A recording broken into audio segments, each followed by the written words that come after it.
a fix or a temporary agreement that they made, they're gonna go right back to the table, man. And they want to do some drastic cuts. Because that dollar's worth shit. Silver, if you've been checking out the silver prices, silver has hit over $40 an ounce. And gold is a few dollars shy, about $25 to $30 shy of $1,500. So I mean, if you can't see that this man's going down, then you have another theater of war over there in Libya. You got anything? This is Ecclesiastes 8 and 6. Because to every purpose there is time and judgment. Therefore the misery of man is great upon him. That's right. So now you're going to start feeling the effects of this dollar going down. Now the next clip I'm going to show you is a news clip dealing with the loss of their of America's AAA credit status. Once you lose that, what's going to happen is your rates are going to go up dramatically.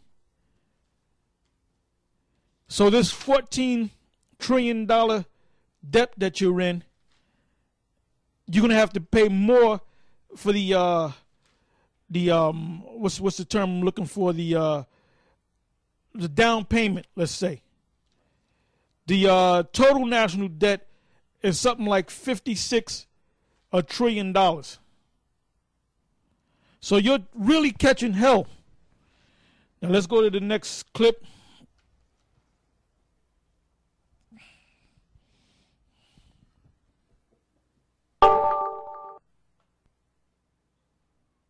U.S. lawmakers in Washington bicker over the budget and hurl blame across the aisle for the gridlock, calling opposing colleagues relatively small, extreme group of ideologues who are an anchor dragging down the budget negotiation process.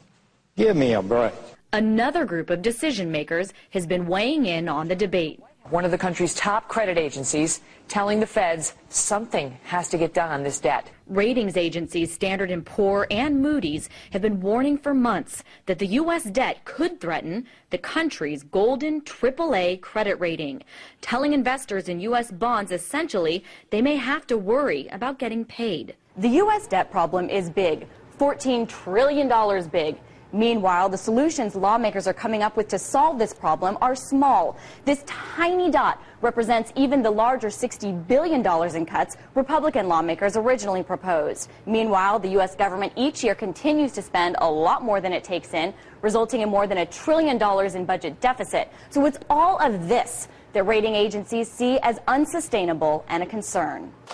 And it's a path the U.S. has been on for a while. 43 cents out of every dollar we spent this year, we borrowed against the future of our children. Continuing on this trajectory of borrowing and spending, however, would not be an option, according to financial analysts, if the U.S. was downgraded.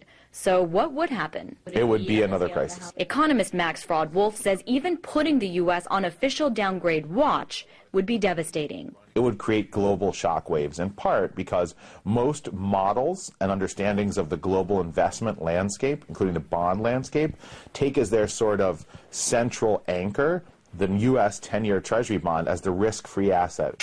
And if that asset goes from risk-free to risky for U.S. bondholders like central banks and investors all over the world, so goes the stability of currency as just one example.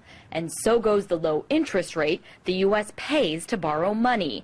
As it is, the interest the U.S. pays on its debt is staggering. It was $187 billion in 2009. Under your proposal, it increases to $844 billion. That number would grow exponentially faster with a downgrade, because the U.S. would likely have to pay higher interest rates to borrow money, meaning less money to spend at home. Then we have to start cutting really aggressively, and for many things that are too important for Americans really to be able to agree to cut them right now. Drastic cuts in everything from energy to education to the military. Certainly it endangers the U.S. position as an empire around the world, being able to reach into every corner of the earth. Yes, absolutely. Whether the U.S. would really be downgraded is up for debate. The U.S. has the exorbitant privilege, after all, of printing dollars. The global reserve